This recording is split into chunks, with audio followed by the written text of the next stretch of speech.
السلام عليكم ورحمة الله وبركاته. الحمد لله رب العالمين وصلى الله وسلم على نبينا Muhammad وعلى آله وصحبه أجمعين. أما بعد, we praise Allah subhanahu wa ta'ala abundantly the way He deserves to be praised. We ask Allah to exalt Him and grant peace and send His blessings and salutations upon our Prophet Muhammad sallallahu alayhi wa sallam. أحبتي في الله, الحديث الأربعون, الحديث الأربعون. Let me share the screen with all y'all. Uno momento, por favor. Here we are. عن ابن عمر رضي الله عنهما قال أخذ رسول الله صلى الله عليه وسلم بمنكبي فقال كن في الدنيا كأنك غريب أو عابر سبيل.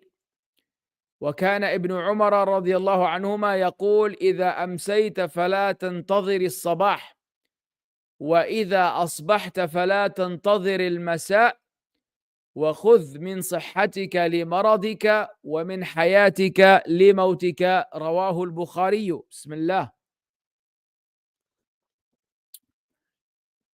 والذي لا إله غيره إنه لحديث عظيم. This is a great hadith from the Ahadeeth of Allah's Messenger alayhi salatu wasalam, which was narrated to us by the son of Umar, may Allah be pleased with him and his father. He said, the Prophet sallallahu alayhi wasallam grabbed my shoulders and he said, be in this world like a stranger or like a wayfarer or a traveler. And Ibn Umar, may Allah be pleased with him and his father, used to say, if you make it till the evening, then do not expect the morning. And if you make it to the morning, then do not expect the evening. And take from your health for your sickness and from your life for your death. It was collected by Al-Imam Al-Bukhari, alayhi rahmatullaah ta'ala. Now we're going to proceed to the Sharh. قوله أخذ بمنكبي أي أمسك بكتفي من الأمام, meaning he grabbed my shoulders from the front. وذلك من أجل أن يستحضر ما يقوله النبي صلى الله عليه وسلم. And that, the reason why this happened is so that he could bring to mind and he could recollect and he could attain and retain what the Prophet sallallahu alaihi wasallam will say to him. And this shows that using body language or using bodily gestures will add an additional emphasis and importance when speaking to people. So when you verbally say something, it means one thing, and then when you engage your body limbs in that, it gives it an additional sense and level of importance. So he said to him, be in this worldly life like a stranger or like a wayfarer. فَالْغَرِيبُ لَمْ يَتَّخِذْهَا سَكَنًا وَقَرَارًا. So the stranger cannot take the worldly life as a place of residency and stability. وَعَابِرُ السَّبِيلِ أو عابر السبيل لم يستقر فيها أبدا بل هو ماشٍ. And the wayfarer, he can never reach the point of settlement because he's marching, he's moving, he's walking. وعابر السبيل أكمل زهدا من الغريب أو أكمل زهدا من الغريب. Subhanallah. The wayfarer is more ascetic than the stranger. لأن عابر السبيل ليس بجالس والغريب يجلس لكنه غريب. Because the wayfarer does not sit down. He's constantly on the move. He's a traveler.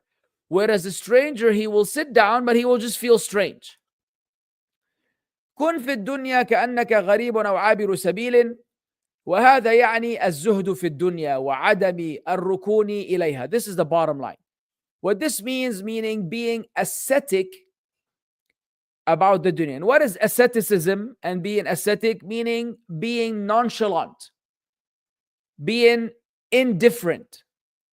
Being indifferent, meaning you have no interest. The lack of interest, the lack of focus, the lack of dedication, the lack of investment. You're like, whatever. The whole thing to you is like, whatever. So being like that in the dunya is not caring about the dunya, and عدم الركون إليها, not really like relying or feeling a sense of attachment to it. لأنه مهما طال بك العمر فإن مآلك إلى مفارقتها. Because no matter how long your lifespan will be, the ultimate end will be separation, departure. No matter how long you wait, you live 50, 60, 70, 80, you push 80, you push 90. You're among the few people on earth who live this long. End result is what? Bismillah. إلى مفارقتها. You shall separate from فرق وفرق ويفرق وفرقة, all of which denotes division and separation. ثم هي ليست بدار صفاء وسرور دائما. Further, it is not the abode of safa. Safa is like peace or like relaxation. وسرور دائما, and it's not the abode of a perpetual happiness. بل صفوها محفوف بكدرين. Rather, even its state of peacefulness is sandwiched between two hardships. وسرورها محفوف بحزنين, and its happiness is also sandwiched between two sadnesses. كما قال الشاعر, as the poet said, لا طيب للعيش ما دامت منغصة لذاته بالدكار الموت والهرم. There is no happiness in living as long as it is irritated, as long as there's this feeling of sourness, the sour taste of remembering death and old age. إذن كيف تركون إليها? The Shaykh said, then how is it that you will really invest fully into it? كن فيها كأنك غريب لا تعرف أحدا ولا يعرفك أحد. Be in it as though you're a stranger that no one knows and you know no one. أو عابر سبيل أي ماش لا تنوي الإقامة, or like a traveler, meaning someone who's on the move, who does not intend on residing. You don't intend on residing. You're just a traveler. You're on your path. وكان ابن عمر رضي الله عنهما يقول إذا أمسيت فلا تنتظر الصباح وإذا أصبحت فلا تنتظر المساء وخذ من صحتك لمرضك ومن حياتك لموتك. رواه البخاري. هذه كلمات من ابن عمر رضي الله عنهما. So these are words from Ibn Umar. I translated them earlier, that he used to say, if you make it to the evening, do not wait for the morning. If you make it to the morning, do not wait for the evening. Take from your health for your sickness and take from your life for your death. The Shaykh said these are the words of Ibn Umar. He used to say, رحمه الله رضي الله عنهما, إذا أمسيت فلا تنتظر الصباح. والمعنى اعمل العمل قبل أن تصبح ولا تقل غدا أفعله. Meaning, do the deed before you make it to the morning, and do not say I will do it tomorrow. Don't procrastinate. لأن منتظر الصباح إذا أمسى فإنه يؤخر عمل الصباح. Because the one who waits for the morning at nighttime, he is in fact delaying the deed or the work he needs to do till the next morning. Meaning he could have done it tonight, but because he expects to make it till tomorrow, he will say, Inshallah, I will do it tomorrow. Therefore, he is expecting tomorrow morning. And as a result of that expectation of making it and surviving until the following day, he subsequently procrastinates based on the fact that, hey, I don't have to do it tonight, I'm going to do it tomorrow. The Shaykh said, وَهَذَا غَلَطٌ, and this is wrong. فَلَا تُؤَخِّرْ عَمَلَ الْيَوْمِ لِلْغَدِ. Do not delay today's work till tomorrow. Subhanallah. وَإِذَا أَصْبَحْتَ فَلَا تَنْتَظِرِ الْمَسَاء. أي اعمل وتجهز. And if you make it to the morning, then don't expect the evening. Don't wait for the evening time to come. Meaning work and prepare. وهذا أحد المعنيين في الأثر. This is one of the two meanings of how we express or understand this particular statement attributed to Ibn Umar radiallahu anhuma. But that's not it. أو المعنى, there's another meaning, which is the one that I think we're all familiar with, and the one I translated in the beginning. إذا أمسيت فلا تنتظر الصباح. If you make it to the evening, do not expect or wait for the morning. لأنك قد تموت قبل أن تصبح. Because you may die before the morning comes around. وإذا أصبحت فلا تنتظر المساء لأنك قد تموت قبل أن تمسيه. Because you may die before you make it to the evening. If you make it to the morning, don't expect the evening, meaning you may die before the evening time comes around. وهذا في عهدنا كثير جدا. This in our time is very prevalent. انظر إلى الحوادث كيف نسبتها. Look at the accidents in terms of percentage. تجد الرجل يخرج من بيته وهو يقول لأهله هيئوا للغداء ثم لا يتغدى. Subhanallah. You see a man leaving his house, telling his family before he leaves, prepare lunch for me. Then he doesn't have lunch. يصاب بحادث ويفارق الدنيا أو يموت فجأة. He gets into an accident and he departs from this worldly life. Or he suddenly dies. وقد شوهد من مات فجأة أو فجأة. And we have seen plenty of those who have died suddenly, unexpectedly. وفي هذا يقول بعضهم, and regarding that some of them say, اعمل لدنياك كأنك تعيش أبدا واعمل لآخرتك كأنك تموت غدا. Subhanallah. Can you please put this thing on silent? Work or do for your worldly life as though you will live forever. But work for your akhirah as though you will die tomorrow. So when it comes to the dunya, invest as though you will live 100 million years. But for your akhirah, work as though you're going to die tomorrow. Don't take any chances, basically. Tamam? والمعنى, and the meaning is, الدنيا لا تهمك. The worldly life should not concern you. الذي لا تدركه اليوم تدركه غدا. فاعمل كأنك تعيش أبدا. So whatever you cannot attain today, you will attain tomorrow. So live as though, do or work as though you will live forever. والآخرة اعمل لها كأنك تموت غدا. Whereas the life to come, then work for it as though you will die tomorrow. Meaning you are running out of time. بمعنى لا تؤخر عمل. Don't delay and postpone the deed because you don't have time. وهذا يروى حديثا عن النبي صلى الله عليه وسلم ولكنه ليس بحديث. This particular expression is narrated among the people as a narration from the Prophet عليه السلام, but in reality it is not a narration of the Prophet عليه الصلاة والسلام. And this was highlighted by Shaykh Al-Albani rahimahullah in his famous book السلسلة الضعيفة. السلسلة الضعيفة. The collection of Ahadeeth which Shaykh Al-Albani accumulated that contain all the weak narrations rahimahullah, just like he has As-Silsila Sahiha, the authentic collection of narrations attributed to the Prophet alayhi salatu wassalam. Tamam. Now, وَخُذْ مِنْ صَحَّتِكَ لِمَرَضِكَ. Take from your health for your sickness. فَالْإِنسَانُ إِذَا كَانَ صَحِيحًا تَجِدْهُ قَادِرًا عَلَى الْأَعْمَالِ مُنْشَرِحُ الصَّدْرِ. The human, when he is healthy, you see that he has the ability to do work, and he's in a good state, like mentally. Munsharih al-sadr, meaning his chest is expanded, meaning he's happy and willingly getting things done. يسهل عليه العمل لأنه صحيح. It's easy to get things done because he is healthy. وإذا مرض عجز وتعب أو تعذر عليه الفعل. But when he becomes ill, he becomes unable or fatigued, or he cannot fulfill the job or the work. أو إذا أمكنه الفعل تجد نفسه ضيق ليست منبسطة. Or even if he's able to do it, but you see that his soul is tight and it's not comfortable.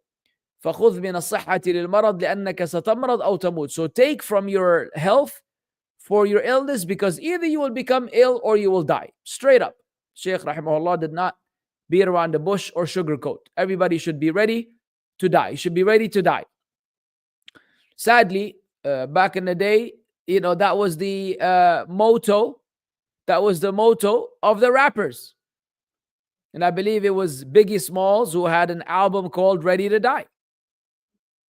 And he sure died as a kafir, as a wicked, evil kafir. And until today, all over the world, Biggie Smalls, aka Christopher Wallace, aka Big Papa, is accumulating evil deeds for every time his rap songs are played anywhere in the world. Subhanallah. Anywhere in the world, he's getting them racked up, as though he didn't have enough, as though him being a kafir was not enough. He had to add on top of that the sins of all the people that cherish his music until Yawm al-Qiyamah. Allahu Akbar.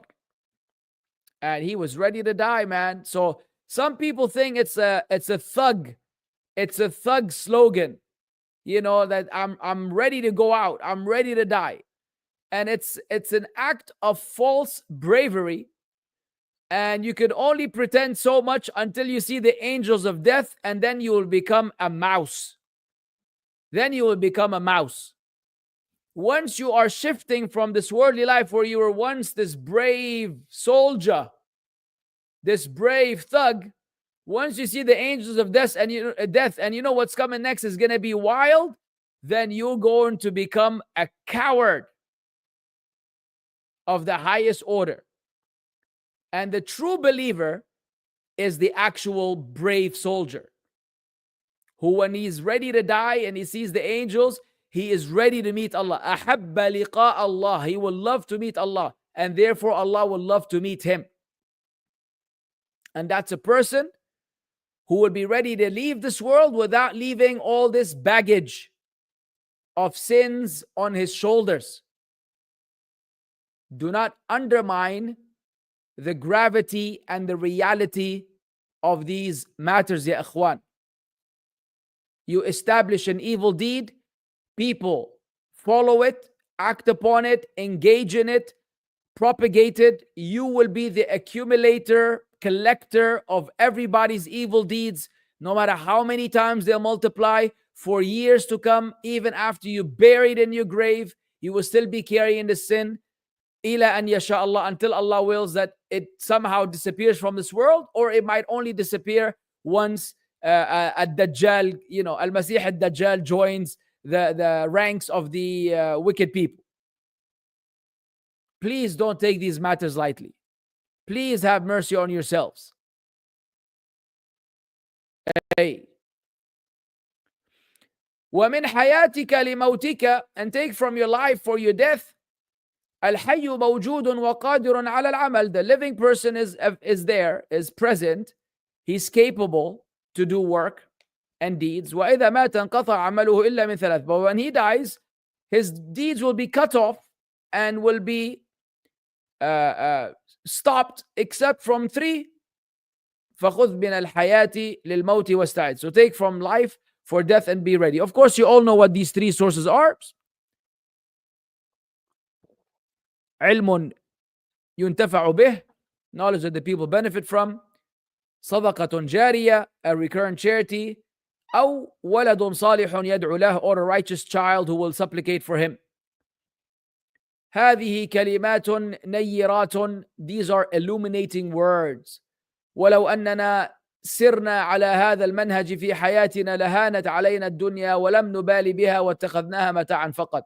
And have we traveled, had we moved or treaded this methodology in our life, then this worldly life would have been like whatever for us. We would not have cared for it, and we would have taken it as just a mata', it's just like a provision, like a small provision that you deal with while going on a trip.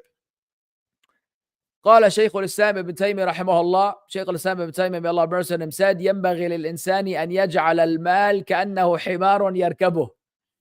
Shaykh al-Islam said, a human should make money, wealth, like a donkey that he rides. أو كأنه بيت الخلاء يقضي فيه حاجته, or as though it's a bathroom where you relieve yourself.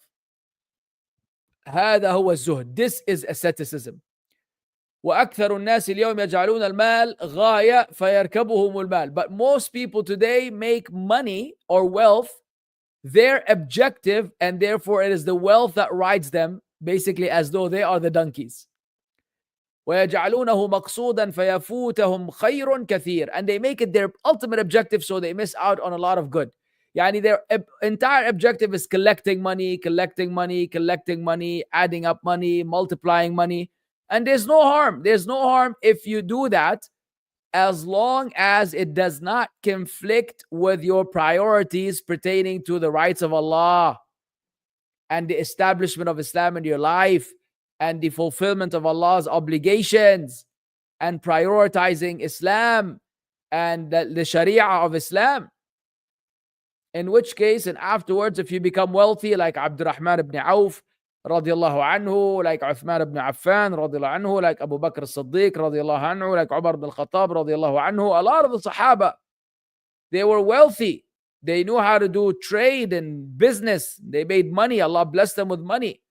But that was never their ultimate objective. Their objective was to champion the religion of the Prophet Muhammad, alayhi salatu wassalam. And Allah gave him wealth. And it's nice to have wealth. It is nice to have money so that you don't ask people for money. When you have money, you are sufficed from asking people for money. And believe me, asking people for money is never a good thing. Is never a comfortable thing. Is never an easy thing.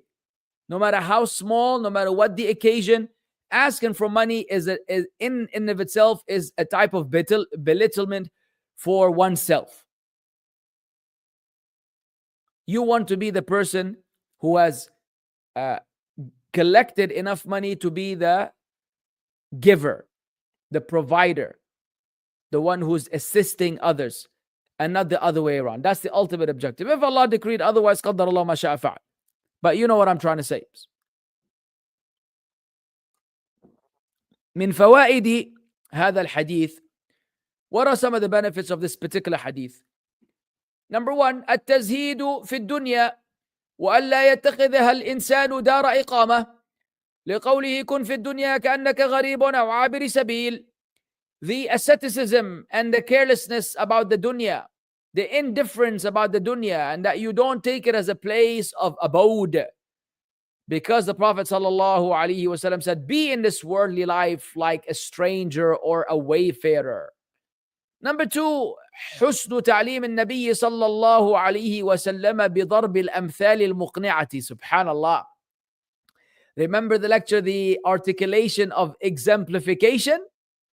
The excellent method of teaching of the Prophet ﷺ by striking convincing similitudes. By striking convincing examples and similitudes. لأنه لو قال ازهد في الدنيا, because had he just said be ascetic about this worldly life, ولا تركن إليها, don't really lean towards it, وما أشبه ذلك, and or words of this nature, لم يفد هذا المثل ما أفاده قوله كن في الدنيا كأنك غريب أو عابر سبيل. It would not have been as beneficial as when he said be in this worldly life like a stranger, as though you are a stranger, similar to a stranger or a traveler or a wayfarer. Subhanallah. Because you get to imagine, you think, okay, what are the main characteristics of a stranger? A stranger is someone who doesn't belong. When you go to a country, when you go to a foreign country where people are speaking a different language, people have a different lifestyle, people have different dress code, people have different culture, you know the feeling of being a stranger, i.e., you don't belong? That's the feeling. Just imagine yourself in a museum in a foreign country where everybody's speaking a language you don't understand, everybody dressed different than you are. People even may look different. Let's say you're from some Arab background or subcontinent or Southeast Asian or Africa, in a white country, right? European country where, like, let's say everybody around you was white. So in all respects, you just feel like, what in the world am I doing here? Like, you just don't belong. You're a stranger. I mean, you're there. You bought a ticket. You traveled. You got a visa. You have a ticket to the museum. But no matter how hard you try, you will not be able to feel as though you're part of this group. You're a stranger among those people. That's how you're supposed to be at the dunya. You understand? So when you think about that, subhanAllah, the understanding becomes way more profound than if you were just to say, look, man, don't pay attention to the dunya, just ignore it. Number 3, فعل ما يكون سببا لانتباه المخاطب وحضور قلبه. Subhanallah. Doing that which will be a reason for the addressee, the person you're speaking with, your target, for him to pay attention and the presence of his heart. لِقَوْلِي أَخَذَ بِمِنْكَبَيْهِ. He grabbed my 2 shoulders. The Prophet ﷺ grabbed my 2 shoulders. وَنَظِيرُ ذَلِكَ, something similar to that, أن النبي صلى الله عليه وسلم لما علم ابن مسعود رضي الله عنه التشهد أمسك كفه وجعله بين كفيه حتى ينتبه. And similar to that is when the Prophet صلى الله عليه وسلم taught Ibn Mas'ud التشهد, he grabbed his hand and he put his hand between his 2 hands. So he grabbed Ibn Mas'ud's hand and he held it between his 2 hands, and then he taught him so that he pays attention. So when the Prophet ﷺ wanted to teach Ibn Umar this hadith, he grabbed him by his 2 shoulders so that he understands that I'm about to tell you something of great significance. The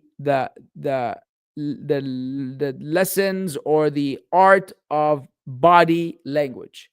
And body language, i.e. in the physical sense, meaning engaging your body parts in your communication skills. Part of communicating with the people is using your lips and tongue to articulate, and also using your body limbs in order to highlight the severity of something, the importance of something, the what have you of something, and so on and so forth. Number 4, Bismillah. Alhamdulillah. أنه ينبغي للعاقل ما دام باقيا والصحة متوفرة أن يحرص على العمل قبل أن يموت فينقطع عمله. That the sound person, the person of sound intellect, so long as he's alive and present and healthy, he should be keen on doing deeds before he dies and his deeds are cut off. Number 5, الموعظة التي ذكرها ابن عمر رضي الله عنهما أن من أصبح لا ينتظر المساء ذكرنا لها وجهين في المعنى وكذلك من أمسى لا ينتظر الصباح. The admonishment of Ibn Umar that he mentioned, may Allah be pleased with him and his father, that whoever, makes it to the morning, do not wait for the evening. We mentioned the 2 ways of interpreting this particular statement. And similarly, whoever makes it to the evening should not expect the morning. It's clear. We said it either means that you should not procrastinate, or it means that you should be ready to die, meaning you could die before the evening come, or you could die before the morning comes, and therefore you should always be in standby mode, ready to die. Not ready to die according to the gangsters and the rappers, ready to die according to Islam, which is a completely different paradigm. It's a completely different paradigm when you are ready to die as a Muslim versus when you're ready to die as a gangster who's in the streets beefing with other clans and other, gangs, and dealing with drugs and all that stuff and all that wilderness. Nas'alullah al-afiyah. A lot of Muslims are still engaged in gang crime. Muslims dealing drugs, Muslim doing drugs, Muslims smoking, Muslims propagating haram. It's still there. You would say, Akhi, but how is that? You're a Muslim. Subhanallah, why is this going on?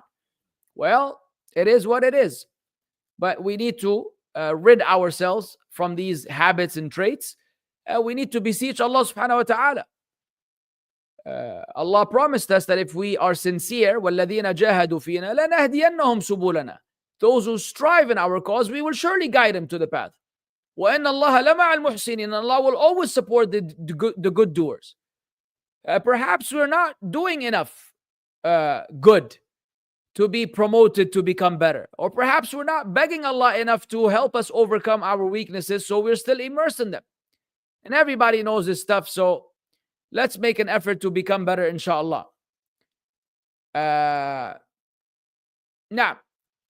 والموعظة الثانية, the second admonishment, what you call it, أن يأخذ الإنسان من صحته لمرضه، لأن الإنسان إذا كان في صحة تسهل عليه الطاعات واجتناب المحرمات. That the person should take advantage of his health before he becomes sick, because if the person is in good health, it's easy to do acts of worship and to stay away from haram.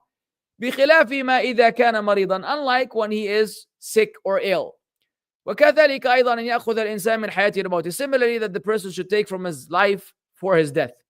Number 6, and the last, فضيلة عبد الله أو فضيلة عبد الله بن عمر رضي الله عنهما.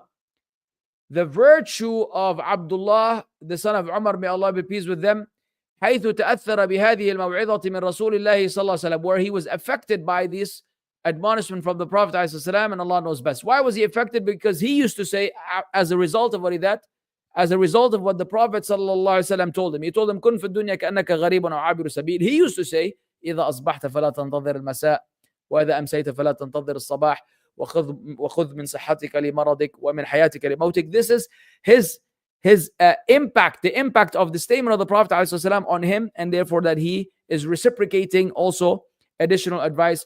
Wallahu a'lam. And with this, and in a very swift manner, we conclude the 40th hadith of Al-Arba'een An-Nawawiyyah. And believe it or not, ikhwan, we are very close to completing this book, insha'Allah ta'ala. But that will be for another day, and we could begin the Q&A. Yep, it's 42 narrations, and then it's a wrap. طيب. I don't know why I'm scrolling. Uno momento, por favor. Yeah, I know. All right, here we are. Wa alaikum salam. If I make a mistake reciting a verse in salah and as a result I repeat saying that verse, do I need to do sujood sahw for this prayer? No. If it's not in the Fatiha, if the mistake is in any recitation, you don't have to repeat or do anything. If you made a mistake, life goes on. No sujood sahw for an erroneous recitation in the salah. If you don't recite the Fatiha properly, then your salah is invalid. Now, I've noticed that you cancel classes more frequently these days. Wow. I think it's problematic as you only do 2 classes in a week. So taking off one day means we will miss out on a lot for the week. Yani, what do I do, akhi? Do you think I enjoy canceling the class, or unless there's a pressing need, I'm not going to cancel the class. And I don't know what this frequently canceling. I don't frequently cancel. I rarely ever cancel. And I usually give you a heads up. If I'm traveling somewhere on the weekend, of course, I'm going to cancel the class. If I'm around, I rarely ever cancel the class. Anyways, I apologize. Either way, I don't know what I'm supposed to tell you. It's not like I could not cancel, then I cancel anyways. Anyways, man, Allah musta'an. Next. Dude is making me feel like I'm violating him. Okay, these are free classes, bro. Allah musta'an.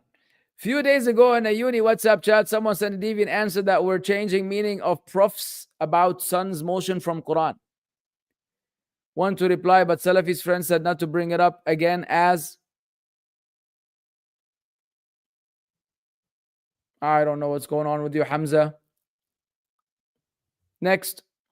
It will put layman Muslims into more confusion, or there's a chance I may get removed from the chat. I still want to reply because I fell short massively in replying when I had an earlier chance. Well, I don't know, man. There's a lot of nuance. There's a lot of nuance that prevents me from being able. I don't know what this group is like. What will happen if you send this information? How it will impact people? There's a lot of variables that I'm unaware of. I cannot really advise you on whether you should or should not. Wa alaikum salam. Assalamu alaikum. In buying Pokemon cards halal? In buying? Or is gharar or gambling? I don't know what Pokemon cards are. What is Pokemon cards? All right. Why do some Muslims spurge out when a brother? Why is it, what is spurge? Spurge out when a brother 25 is announcing his marriage with a young girl, 14-year-old girl, for example, calling him pedo. Is this not an indirect insult to the Prophet ﷺ? Of course it is an indirect insult to the Prophet ﷺ. Marrying a 14-year-old girl in Islam, if she has reached puberty, is not a problem at all. Now, if in your country it's illegal, then you have to act according to the country you're in. And that's one of the downsides of living in a non-Muslim country. That's one of the downsides of living in a non-Muslim country. So if in your country it's illegal, then Allah musta'an. But in Islam, it is not illegal to marry a 14-year-old girl. And no, you're not a pedo. Rather, enjoy yourself. She's reached puberty. Ahlan wa sahlan. Next. Wa alaikum salam wa rahmatullahi wa barakatuh. What is the ruling for X to go to a non-Muslim country on business visa, considering that there are already security threats and issues like bribery in X country? Also, X might plan in the future to get citizenship passport of that kafir country. No. No. Not unless you have a tailored fatwa from a Shaykh that allows you to violate all of these matters for that purpose. But the general answer to the general Muslim is no, you may not go to this country with all of these issues that you highlighted. Now, is it correct to say there's nothing explicit from Quran and Sunnah about Earth motion or lack of, and the view Earth could be orbiting the sun doesn't contradict the proofs of the sun's motion? There's a fatwa on Islam QA, which is a website that you should use carefully. But there's a fatwa on Islam QA about the subject matter. I suggest you refer to it, please. That is not my field of expertise. Now,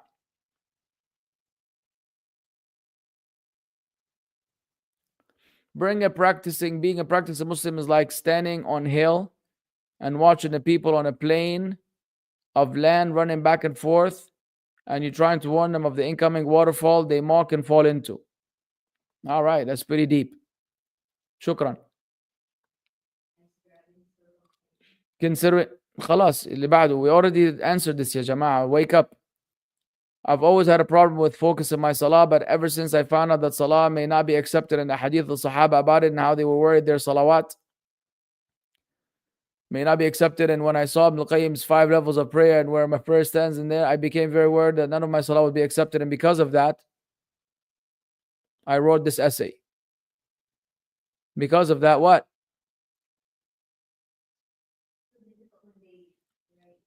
I could barely stay focused for more than 10 seconds. When I did for more, I would get anxious that I would lose focus of my salah. Ya akhi, you made me anxious قسما بالله العظيم. يعني تعبت لي نفسيتي. أخي, bro, please stop freaking out, man.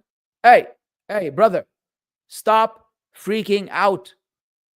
What is all this drama? What? You are standing before Allah. Focus on the fact that you're standing before Allah and pray accordingly. ايش ال 10 seconds or 15 seconds or this or focus or not focus? خلاص يا boy. Stand in salah and say Allahu Akbar and focus on every word that you're saying. Allah's looking at you, Allah's listening to you, Allah's responding to you every time you recite the Fatiha. And pray and cut all this drama, all this satanic drama. You learn about the Ahadeeth, about salah not being accepted, and about the Sahaba, and then at the end you decide that you're just going to ruin the entire thing. You're supposed to learn these things in order to get better. Not for you to freak out some more, man. Come on, bro.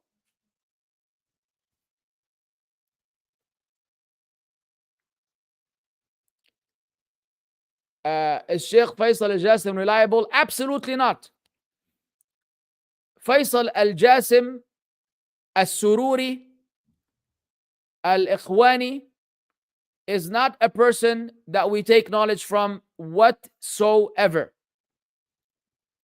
And lately he's been at odds and at war with all the mashayikh that we take knowledge from, namely Shaykh Saalih, Shaykh Sulaiman al-Ruhaili, Saalih al-Suhaimi, and Shaykh Salim al-Tawil.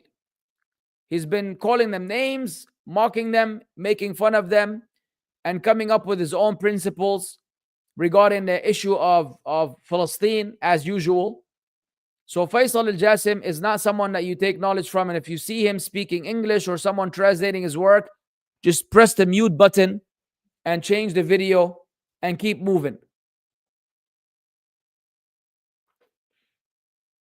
Wa alaikum salam. If Daniel Jew has all the characteristics of a munafiq, am I blameworthy if I doubt his Islam? You could doubt his Islam, but just don't publicize or do takfir of him as a result of that, because we still have to be fair and just even with our most staunch enemies. Daniel has literally every characteristic of a munafiq, every single one of them. Either if he speaks, he lies. He is the king of lies.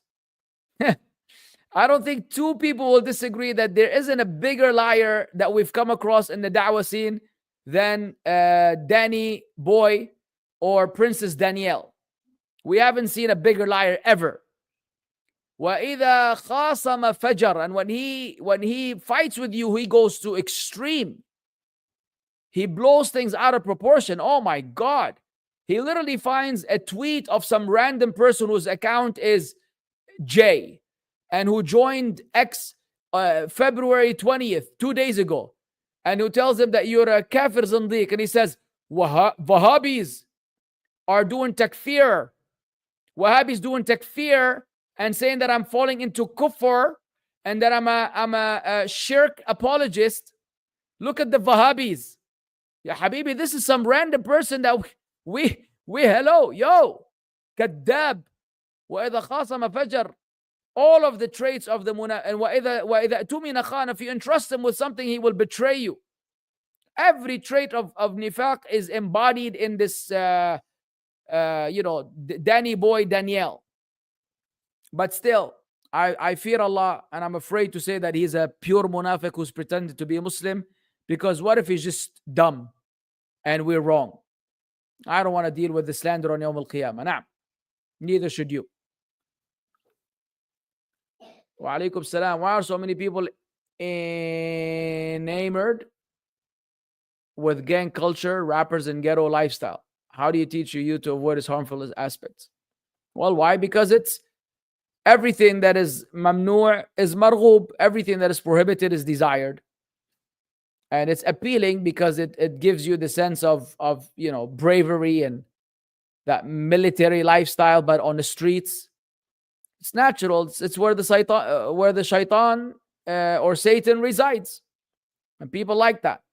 Now, how to advise them? By giving them lectures about how the Sahaba were.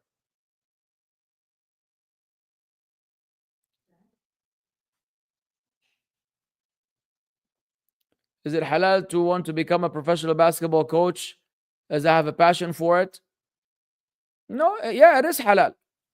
It is halal to be a professional basketball coach, inshallah. But it depends on which country and who you're coaching. Now, is backbiting innovators halal? And to what extent? What are their boundaries? Yes. First of all, it is no longer backbiting. It becomes an exception to backbiting.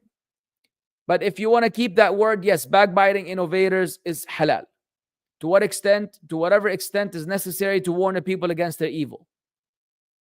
Are there no boundaries? No, there are no boundaries. As long as they fall into being innovators, and as long as you're doing it to warn the Muslims, then it's vast. Now, are we allowed to say Sallallahu Alaihi Wasallam, Sallallahu Alaihi Wa in Salah when the Prophet's name is mentioned in recitation? No. Wa alaikum salam wa rahmatullahi wa barakatuh. May Allah bless you and your family. Ameen wa iyyakum. Is Chand Rat celebration bid'ah? What in the world is Chandrat? Does it involve rats? Chandrat. Chandrat Mubarak? What in the world? Chandrat is a time of celebration when families and friends gather in open areas at the end of the last day of Ramadan to spot the new moon. Of course it's an innovation. إيش هذا؟ إيش هذا يا جماعة الخير? Come on now. There's no such thing يا أخوان. اتبعوا ولا تبتدعوا فقد كفيتم. Follow and do not innovate. You've been sufficed. Allah already gave you the celebration of Yawm al-Fitr, Eid al-Fitr. Why are you going to celebrate something else before or after? Huh? Yeah, I don't care what teta or meta or pateta does. All of this is bid'ah. Night before Ramadan Eid. I know this is very common. Now I remember this event. People love to come up with new stuff, man. Take a chill pill, man. Keep Ramadan simple. Keep Islam simple. Stop following the kuffar. Every time they invent something, you want to copy them and act like them. Wallah, we don't need any of this stuff, ya Jama'at al-Khair. Wallahi, we've been sufficed. Wallah, there's nothing better than following Allah's revelation. Wallahi, the best thing you will do in life is follow Allah's revelation. Where the lines have been drawn, don't cross them. وَتِلْكَ حُدُودُ اللَّهِ. These are the limits of Allah. فَلَا تَعْتَدُوهَا. Do not violate them. Do not go beyond them. Do not exceed them. How difficult can it be? How difficult can it be? And these things always begin as something simple and innocent and small, and then they grow into this big deal where you can no longer stop them. Exactly like Al-Mawlid An-Nabawi. The Prophet's birthday ﷺ became as something small, and then it grew and it grew until now it's a global event. Some countries, they have a day off, a vacation day.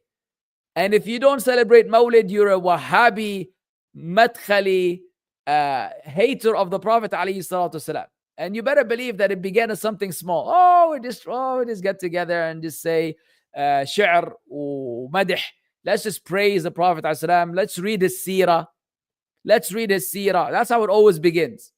And it ends up with a concert and ladies singing on stage and Sufis, clapping and with all these musical instruments, and they have special sweets. It's called Halal Mawlid.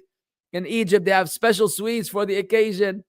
And then in India or Pakistan, they brought cakes and they sang a happy birthday song. Happy birthday to you, with a cake for the Prophet ﷺ. You're like, yo, people, hello, hey. It's wild, man. It's wild.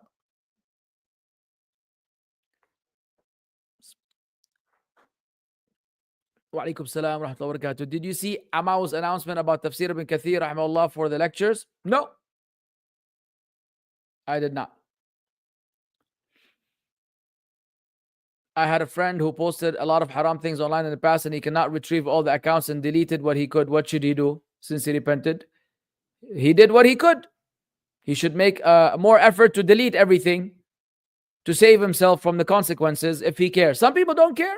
They know that it's still there, like, yeah, whatever. No, please care. If we fall ill, hawla la quwwata illa billah, due to, I think it's autocorrect, but your autocorrect doesn't know that there's the word ill. Due to something we cause ourselves, like overeating or smoking, will it still be reward and sins forgiven if we are patient? I don't know. It's a good question. You fixed it. I don't know. He has a life outside of YouTube classes. Just so happens to be the case. Waalaikum salam. I'd like to reach you, ya Shaykh, one-to-one. Allah. Are you threatening me? I'm not a Shaykh. You can email. What? Yeah, kaif.qa. Kaif.qa. You could book an appointment there for a video call or a voice call, and I'm at your service. Inshallah. Or I'm right here, right now. What you want? What do you think about hummus taking babies as hostages? I only eat hummus. Yeah. There must be fools. That's a good one. You mean Hamas taking babies as hostages? Haram. As far as I know, it's haram. Warfare is conducted on the battlefield with men, not by kidnapping women and children. But you don't expect Hamas to really comply with Islam when it comes to their activities on the ground. Not all of them. Some of them are good, righteous brothers who are fighting for the cause of Allah, and the others have their own ulterior motives. Allah musta'an. No, so that we don't generalize. Walaikum salam. I was making up fast for last Ramadan, but this reminded me that I had missed some fasts a few years ago, but I could not recall if I made them up or how many I made up. What to do? You estimate and you make them up. And according to some of the scholars, you also have to pay compensation for each day that you missed. Some say you have to make up the days and feed a poor person for every day that you broke your fast. And some say you only have to make them up. Either way, you have to estimate. Now, wafikum barakallah. Being thankful, it is the least you can do since we do not have to pay to obtain this beneficial knowledge. Jazakumullah khair. I try my best. Obviously, I understand. I dislike canceling the class. I was very upset yesterday that I had to cancel the class. It's not something that sits easy with me. Whether or not you guys show up or not, or whether or not this is a free class or paid, I have a sense of obligation and commitment. If I gave my fellow Muslims a word that I'm going to teach a book, then I should commit to fulfilling that promise, unless I have a valid reason that prevents me. But the mere commitment necessitates that I act accordingly. So I don't like to cancel classes at all, and we only cancel classes under very pressing situation. We had a family emergency. I don't have to tell you my biography and what's happening, but we had a family emergency that led to me not only canceling my tafsir class, I also had to cancel my basketball, which to me is very painful right after the cancellation of the class. I missed out on basketball, something I look forward to the entire week. So I had a family situation, and it is what it is. And if one of my children have to go to the hospital, I let them die so that I can teach the class. And if I don't, you're going to trip. Asal khair. Ice Dragon really got everybody tripping. Ili ba'du. Is it haram for a Muslim woman from a non-Muslim country to study at university? For a Muslim woman from a non-Muslim country to study at university. Is it a mixed university? Of course it's haram. If it's a mixed university, how can of course it's haram. A Muslim woman going to a university where there are going to be men in the class, knowing how men are. Online is beautiful. Online education is gold. ذهب. فين الذهب؟ فينك يا أحمد؟ اللي بعده. طب I answer the question, why is it still there? Can you teach people or kids Arabic by making stories with the letters? Like this letter hated this letter. The letter didn't like the hat dot of this letter, so it did this, or is this by? I don't know, man. I don't know how that works. The letter B hated the letter A, so it came second. Pokemon has lots of shirk involved in the cards game involving gambling. There you go. You got the answer from the Mufti of Pokemon, Jungle Soda. Wa alaikum salam. How to reconcile between being a stranger and not looking different from the community? This was an example. This was an example. Be in this dunya like a stranger, meaning like a stranger is what there's nothing to reconcile. Obviously, if you don't belong to a community, you're going to look different. Islam encourages that you fit in. Islam does encourage that you dress as what the people dress so that you don't stand out in that sense. Now, but there's nothing to reconcile because the hadith here is it's a figurative speech. Now, it's a similitude. What do we do about Muslim women who pretend not to be feminists, then they surprise you in the marriage and come out as feminists? You divorce them after you try to correct them and advise them.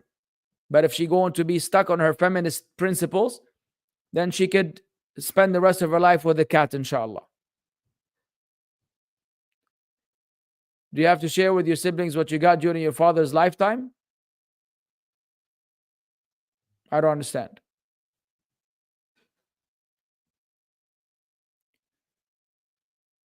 لا خلاص يا Palkia controls space, Dayalga controls time. Oh my God.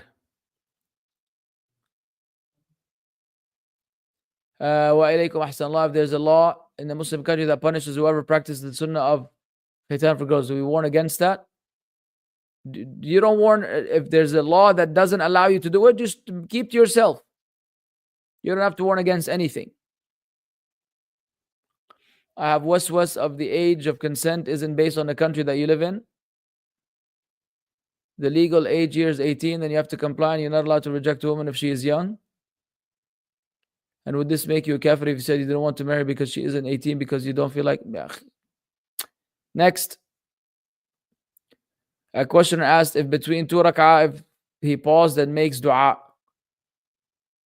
talks to Allah, is it permissible? The answer told, don't talk to Allah, but we make dua. So if we tell Allah, so when I tell Allah my worries, grief, regrets, died it, come talking to Allah and making dua, can you, guys, please have mercy on me. Wallahi, I consider myself to be okay with my comprehension skills. I'm not the smartest guy out there, but alhamdulillah, I don't believe I'm dumb either. But you need to help me in articulating or formulating a sentence that is understandable. If I were you, ikhwan, don't type the question on the spot. Prepare the question from before, run it through Word document or a spell check, a grammar check, Chat GPT check, Gemini check. I don't want to promote Chat GPT, that's used by Apple. Gemini from Google, right? And then ask a question that I'm able to understand. Because wallahi, sometimes I genuinely don't understand. I know some words are misspelled, but some words just don't make any sense. Yeah, Sadaqa Jariyah, I ignored it because it's a type of waswas, and I'm not going to entertain your waswas. Just stop with these extreme thoughts and being scared. It is not healthy. Stop letting the shaitan toy with you. Subhanallah. Bixby is limited to certain aspects of the phone. Of course, I'm not going to promote Bixby because Bixby does not and is not expected to be helping you in this regard in terms of what would be equivalent to Gemini or ChatGPT. Thank you, though, for supporting Samsung. Shaykh, these organizations, One Islam, One Path Network, are they reliable? I don't know. I've heard of both of them, but I don't know what they are upon, and therefore I cannot endorse or elaborate. Dear Mussab, so you're speaking to my son, because I am not Mussab, I'm Wajdi. Abdurrahim McCarthy has accused Shaykh Salim Al-Tawil of lying against Zakir Naik. He now sits with Adnan Rashid and Tariq Masood. All right, well, another person to be concerned about. I used to be in touch with Abdurrahim McCarthy. He's a very lovely brother on a personal level, but I've always had issues with some of his stances and some of his statements, and that one furthers the problem. Shaykh Salim Al-Tawil did not lie against Zakir Naik. I've heard his clips and I've heard his videos on it. Shaykh Salim Al-Tawil, Hafidhahullah, does not lie, period. Aslan. He's not a liar. He's not a kadhib. He's not a kaddab. If anything, it's those other people who are the kaddabin. We already know Zakir Naik has all kinds of issues. If you don't know that Zakir Naik has issues, then you have an issue yourself. Now, Ustad, is Sheikh Faisal Jassim that you mentioned earlier, the advisor of Medina College London? I don't know he's the advisor of what, but yes, that's him. Everybody knows who he is. Inshallah, he is the khatib, an imam and teacher of the greatest masjid in the world. Well, inshallah, he has authored 1,000,000 books. He is a deviant sururi. He is a deviant sururi and he's been exposed recently because of his stances about Palestine. End of discussion. Ya akhi, at the end of the day, ya akhwan, these are my views based on my understanding. I don't shove them down your throat. Likewise, don't try to shove your opinions down my throat. You're not going to make me like someone that I dislike for the sake of Allah. No matter what you say. And I'm not, and you notice, if I'm not sure, I will hold back. You've asked me about certain people. I've said I don't know enough about these people. I'm not entitled to speak. When you see me speaking with confidence, rest assured that I've done my homework. Meaning I've heard Faisal Al-Jasim, his own speech in context, and I've heard the responses from Shaykh Salim Al-Tawil in context. And based on the speaker and the response to the speaker, I am passing my judgment based on my understanding of Salafiyah. And I swear by Allah that I deem to be a full-fledged sururi. This is what I believe. You don't want to believe and agree with me? Hayyak Allah, ya akhi. You take knowledge from whichever clown you want to take from. Whether he authored books or he didn't author books, or he's the imam or the khatib of the jingy bingy with the ziggy ziggy, that's between you and him. And to me, if he saw me, I will give him salam as a Muslim, وبعدين قال له يلا اطلع برا. البيت يدخل الباب يدخل جمل ويخرج فيل. أي صجيتونا. So my question regarding scholarship, I meant to ask whether it's this. You're still asking this from I don't know how many class now. This is the third attempt. I meant to ask whether it's halal or not. Ya akhi, we said it's halal, ya tannu. It is halal for you to get a scholarship by giving exams. It's halal. After praying Taraweeh after Isha, is it better to pray witr and afterwards pray tahajjud, or pray witr after tahajjud and it's permissible? Witr is the last prayer. So you pray tahajjud and then you conclude it with al-salatul witriyah, or an odd number of rak'at, basically. Now, Jake is doing a great job annihilating Daniel. I would say he is. In spite of my differences with Jake, when it comes to Daniel, he's doing a heck of a job. Zayd Al-Umar, he is friends and sits with Ali Dawah and calls Muslim rulers tawagheed, but he gives lives and studies in Medina. How can we report him? I've advised him, but he got arrogant and refused. I don't know how. I've never reported someone, so I don't know how you report someone, ya akhi. I don't know how to report people. I always wish good for all the Muslims, even the most deviant, wicked ones. I wish goodness for them. Why do we sin in Ramadan when shayateen are chained? Because you have an-nafsul ammara bis-su'. Because you have yourself which calls you to evil. And because not all the shayateen are chained, al-maradatu min ash-shayateen, the most wicked of the shayateen are chained. The other ones, the small ones, are still active, according to one interpretation of the hadith. And even if all the shayateen were chained, you still have what the shayateen had installed in you before Ramadan that remains active during Ramadan. Now, from an-nafsul ammara bis-su'. I have noticed Ustad take a lot of time off, very rare, and more importantly, should appreciate him for taking time. Jazakallah khair. May Allah bless you and your family. No problem. We're beating a dead horse. I've explained. Thank you for your support and your words of appreciation. May Allah bless you all. Can we mock innovators like the individual doing it? Yani it is allowed, but it's a very tricky subject. And I'm guilty of it. So may Allah forgive me. Now, can we please explain more about being a stranger in the world mentioned in today's lesson? Yeah, you could watch my lecture. I have a lecture on this, no? What was the lecture I gave on this hadith many years ago?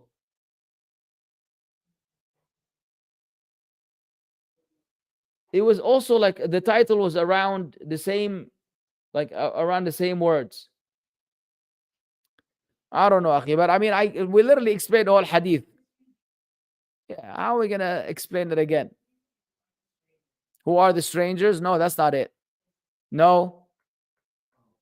That is the hadith of بدأ الإسلام غريبا وسيعود الإسلام غريبا كما بدأ. That's the hadith of Islam began strange.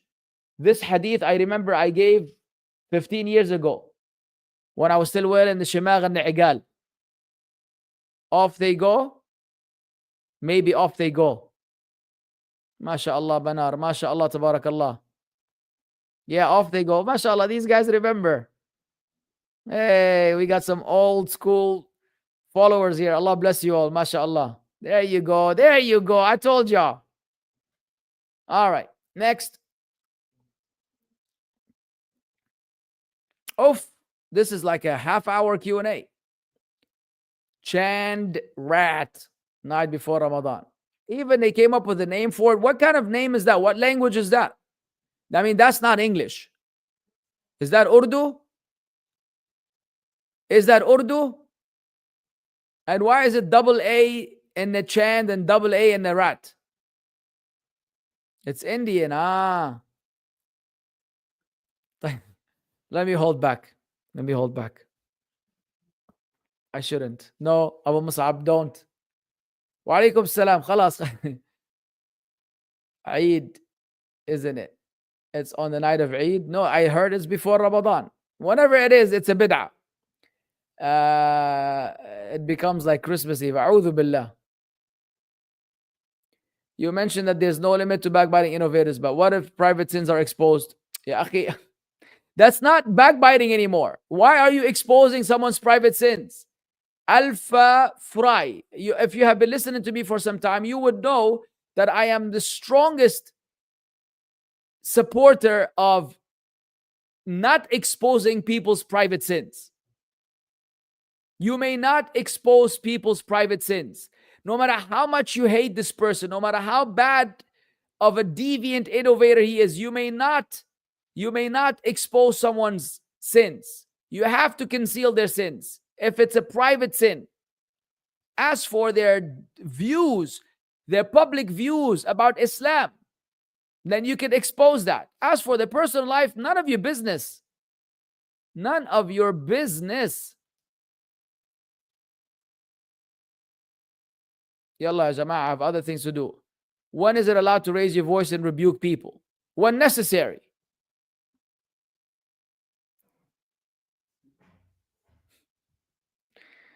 I like Abu Mussab, but with all due respect, he disagrees with everyone. All right, Zakallah khair. He even said he disagrees a lot with Farid's response. Wow, I cannot disagree with someone. I have to agree with someone that you agree with, akhi. I disagree with everyone. That's a pretty big statement, because I surely don't disagree with everyone. Do I disagree with a lot of people? Yes. And guess what? A lot of people disagree with me. A lot of the people you ask, if you were to ask them, the ones I disagree with, they will disagree with me also. So it's about being public about it. It's about voicing your disagreement versus being politically correct. And I am not interested in being politically correct.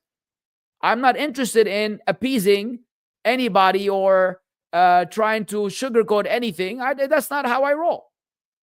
That's not how I roll. I'm very straightforward, very transparent. I'm going to tell you exactly how I feel about individuals. And if I have an issue, I have to make that disclaimer, lest you come and say, hey, you've endorsed Fulan and Fulan has this issue and that issue. So I make a disclaimer that I disagree with them, so that no one tells me that you've mentioned them in good light, therefore you are completely endorsing them. I highlight the fact that I have a disagreement so that a person understands, okay, not everything is sound with that other person. And that's how I feel about it.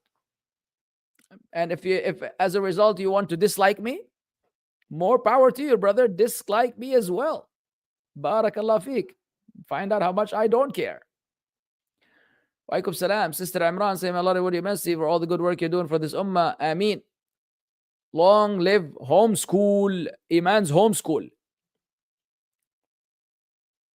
Is it okay, Ustad, to cancel as many classes you want? I'm with you all the way. I don't want to cancel anything, Ya Rayyan. I don't want to cancel anything, Ya Rayyan. Why you keep attacking hummus for sitting with Iran? Why are you calling them hummus, ya akhi? I'm hungry right now. And every time you say hummus, I imagine myself dipping a nice, warm wheat pita bread into صحن بحمص مع زيت زيتون وحبتين حمص على الوش هيك واضرب معهم صحن فول وولعها بعدين. طيب, how did we get to hummus? For sitting with Irani when it's impermissible to get help from a non-Muslim in calling police in the West, is it wise to attack Muslims while he's being beaten? Kid, brother, that's a very naive and shallow understanding of why I attack Hamas. I don't attack Hamas. I criticize them for being a tool used by the Zionists to expand and to overtake Muslim land. That's it. I'm not against resistance, and I'm not against the Palestinians. I love the Palestinians, like I love the Indian Muslims and Pakistani Muslims and the Chinese Muslims. Anywhere there's a Muslim in the world, I love them for Allah's sake. I support them. I am with them against their enemy. But that does not mean I'm going to sell out on my principles. Hamas are used, they were founded by the Zionists, and now they are being used by the Zionists in order to complete their projects of eradicating and genociding the Palestinians. So they did what they did on October 7th. This resulted in the utter destruction of Gaza, and now the people of Gaza are subject to being relocated elsewhere or being completely eliminated. And now America wants a piece of the pie, and everybody wants to get involved. And we say, thank you, Hamas, for October 7th stunt. MashaAllah, tabarakallah, you've done such a great job in bringing victory and destroying the Zionist state. Yeah, okay, they were in an open prison. Okay, so what? Or they were getting killed slowly but surely. Still, so what? So what? Not that it's okay, but it's manageable, rather than the complete eradication of the entire population of women, children, elderly, all of these being killed, hospitals being bombed. Haram, all these people got killed. Haram. They didn't gain nothing. They didn't win anything. They got abused and taken advantage of, while the leaders of Hamas were in Qatar and other countries in 5-star hotels. Just because one of them died over there, it doesn't mean anything either. I don't want to go there, man, but don't be gullible. I'm not against the individuals. Like I said, they could be among Hamas fighters, good Muslim brothers, good righteous Muslim brothers who are truly fighting for Allah's sake. May Allah bless them. And may Allah accept them as martyrs. Those of them who died in the cause of Allah, may Allah accept them as martyrs. But I am not stupid to turn a blind eye towards the explicit statements of Hamas leadership about their praise of the Shia, the enemies of Allah, the ones who curse Aisha radiallahu anha and curse the companions of the Prophet alayhi salam, appreciating them and supporting them and propagating them on every occasion. Heck no, man. I'm not going to go back to this discussion, man. It's all been said and done. Anyways, we need to end. This is 2:15. I'm done. شو الشباب اللبنانية قلبوها فلة حناكل ليل ونهار. طيب, can we say rahimahullah and radiyallahu anhu when we hear the name of one of the Salaf or Sahabi, similar to how we say sallallahu alaihi wasallam for the Prophet? Yes, you can. طيب, we're done. Do you have a plan for classes in Ramadan? Insha'Allah. Wafikum barakallah. Insha'Allah, we have plan for classes in Ramadan. What? Ramadan ready? Oh, Ramadan ready for kids. Yes. One way to tarbiyah. Hello. Ahlan wa sahlan. One way to tarbiyah. Yeah, click on the link and understand more about One Way to Tarbiyah's Ramadan Ready for Kids, inshallah. Hayyakumullah. Assalamu alaikum wa rahmatullah. Goodbye. خلاص يا حجي خلاص.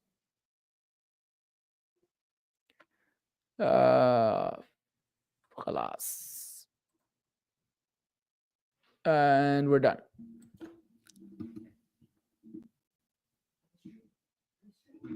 You guys end the stream.